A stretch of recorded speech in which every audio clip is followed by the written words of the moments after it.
more on this story, we can go across to France 24's Dave Keating standing by in Brussels. Dave, talk us through the specifics of this case, will you? Bye.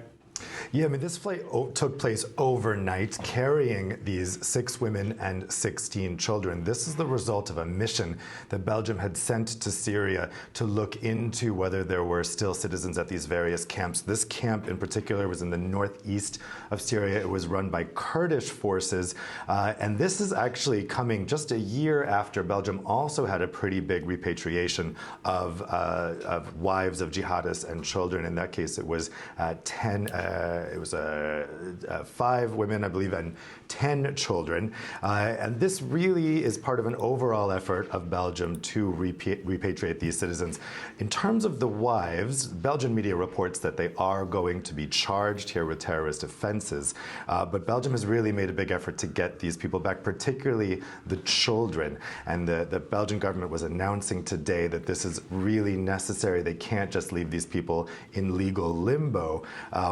This is, of course, though, controversial. There are concerns, particularly because these women, for the most part, it appears, went over voluntarily in order to participate in the activities of the self-proclaimed Islamic State.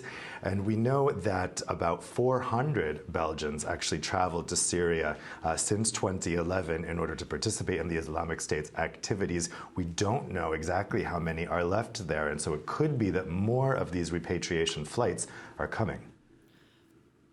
You know, many European states, Dave, have opted to keep their citizens there. Belgium isn't the only one.